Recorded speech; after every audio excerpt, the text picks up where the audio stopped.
good, y'all? Listen, look, I'm mad I even gotta say this. Why are we acting like this is not Don't get your fucking coat like There's nothing wrong with hate. You've got to hate some things with a passion.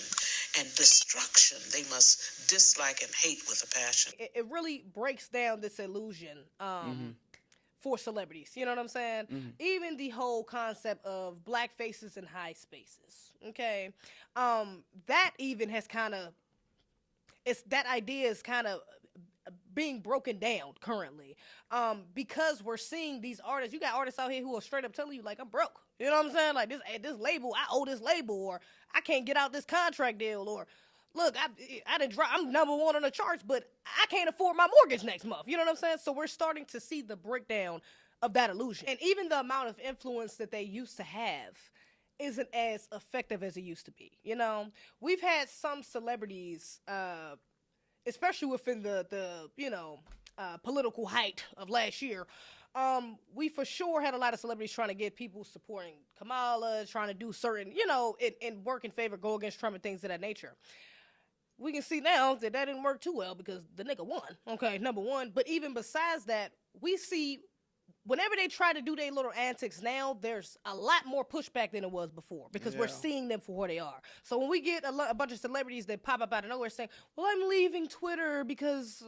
I forgot what was they leaving Twitter for? They was leaving Twitter because they said Elon Musk, because he owns Twitter now, and they said just race. It was vague. They said the racism on Twitter was just too rampant for them to enjoy the app anymore. I think they was trying to say it was like Trump propaganda. Yeah, it was something like that.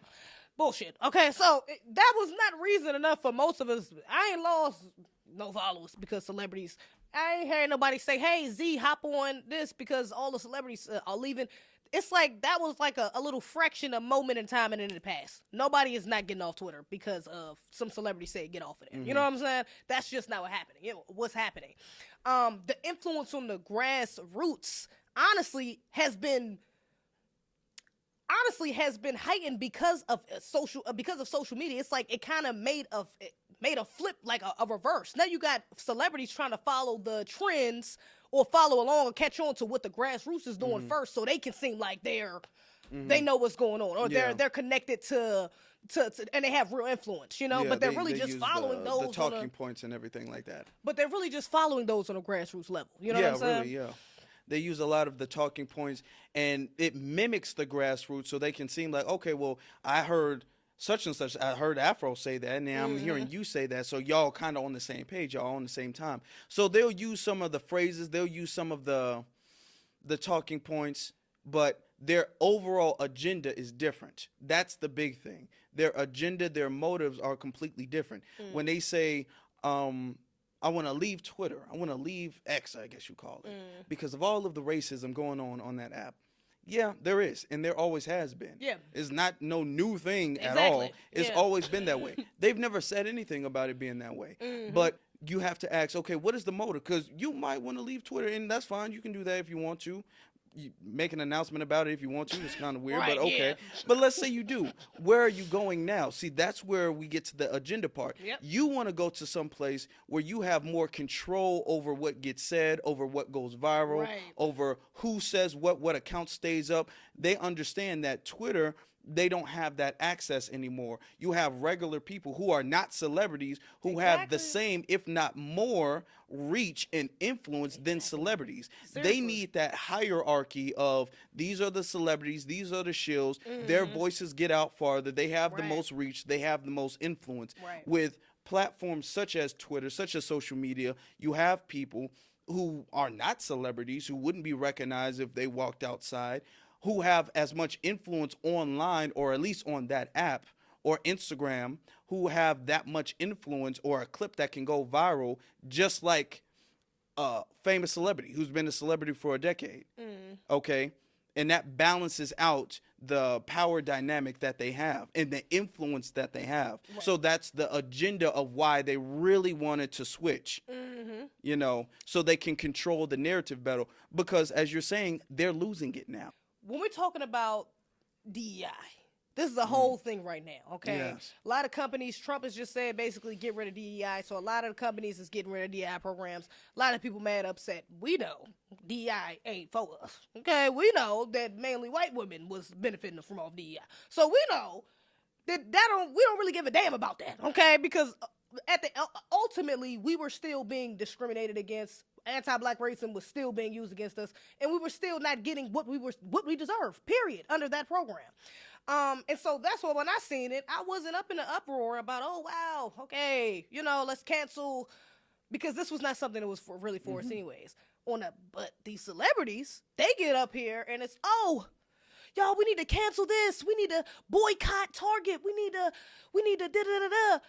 And again, where are they taking this energy to? Because y'all are saying boycott Target to go to Walmart. Okay, we boycott BJ's to go to Costco. Like, what are we talking about here? We're just switching sides, all right? Because neither one, we're not benefiting from either side. Wherever we go to, wherever you're trying to disperse us or trying to detour us to from that store, it's not black. It's not black owned. It's not black controlled. You know it's not.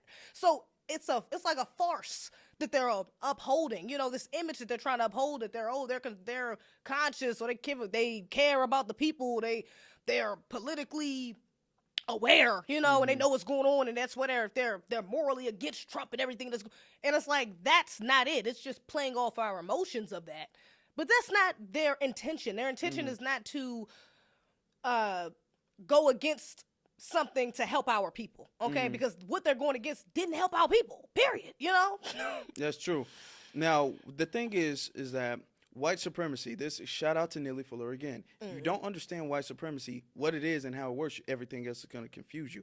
White supremacy always takes both sides of the argument. Exactly. So you'll have DEI on one side, like the conservative, the far right, they'll be all like DEI, and they frame it as unfair handout or reverse racism that benefits black people. So they'd be all like, any black person in a good position, oh, that's a DEI hire. You didn't earn it, but you got this handout because you're black. Right. So they use it as that.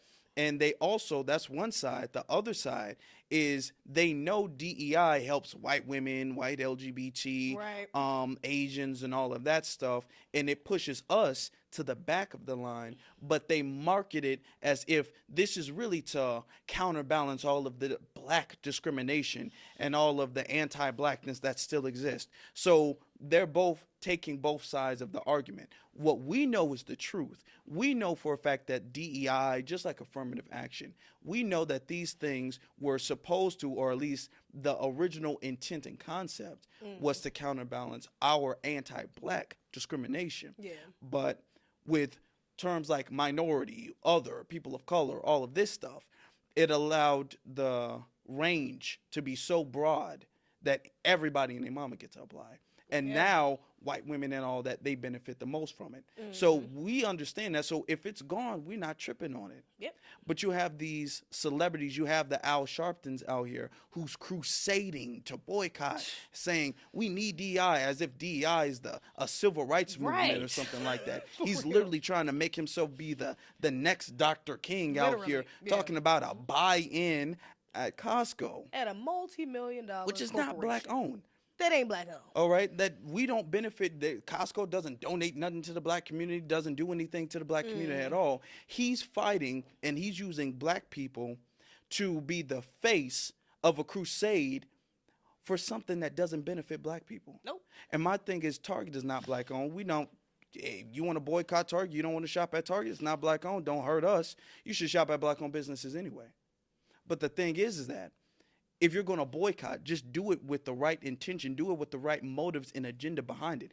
Don't do it on a crusade of something that was benefiting your oppressor class. Don't do it for that.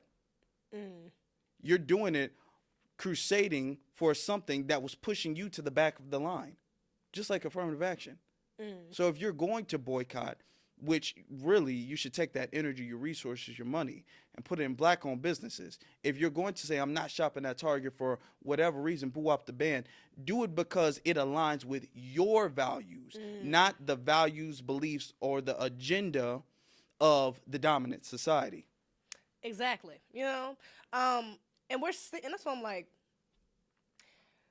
the upside to this is that the celebrities that we do see that peep this for what it is, they're getting unnecessary backlash as well. You know, like, because there are some of us, you know, even like ones like Waka Flocka, you know what I'm saying? Like, certain people who understand our lineage, what we need, and what we gonna get the most benefits from. You know what I'm saying? And it's just kind of keeping that at the forefront of the mind. So you had some celebrities like Tabitha Brown, okay? Where she got up here and some of her products is sold, and a lot of her products is sold in Target. I think actually primarily all her products is sold in Target, if I'm not mistaken. And for some other black business people as well. And she got up here, she was one of the only people that said, like, look, you know, I understand y'all want to boycott, but, you know, let's how about y'all boycott the store except and buy my shit? You know what I'm saying? How about we just boycott the non-black brands, okay? So we can at least get our shit out of the shelves. You know what I'm saying? If y'all want to stop shopping after we sell all our stuff, that's one thing, but we're going to take a loss if y'all just don't go in there and buy it would be shit. a financial loss. It would be a huge loss, absolutely, because they got to get that shit off themselves. You know what I'm saying? They have to, even if they would have just go in and remove it, they can't just go in and remove it. That's a whole process, and there's money involved in that they have to pay to Target in order to do that, because there's a contract that's already in hand. And so she did get dragged through the mud for that. Okay, I'm not gonna lie. A lot of the people was like, "Oh, Tabitha Brown, she, you know, shucking and jiving because for Target, she don't want to lose no money." But I low-key understand what she's saying, you know, because there is a way to boycott. You know, there is a way to go about supporting our own, even when they're involved with the other side. Let me say that, you know, because a lot of people are still going to go to Target.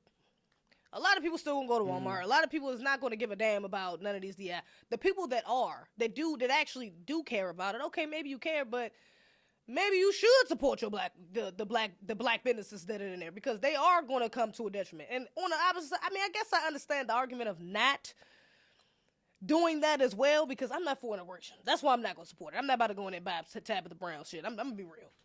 I'm just be real. I can't go in there and support that shit because I don't think you should have been in there in the first place. I'm not for us being in those corporations. But am I against black people who do support her because she's already in there? No. If I'm in fucking Target, if I just happen to go on Target because I need something and I'm like, oh, they go Tabitha, I will pick up her shit first. You know what I'm saying?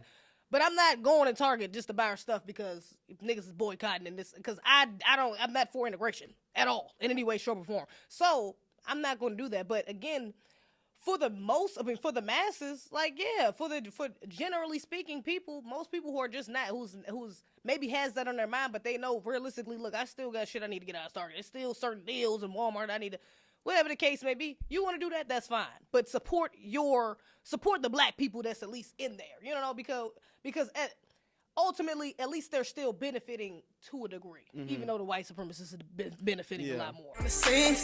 We do not play by our green. You fuck with the team, might find your West in the creek. We crossing our T's, we don't never miss a beat.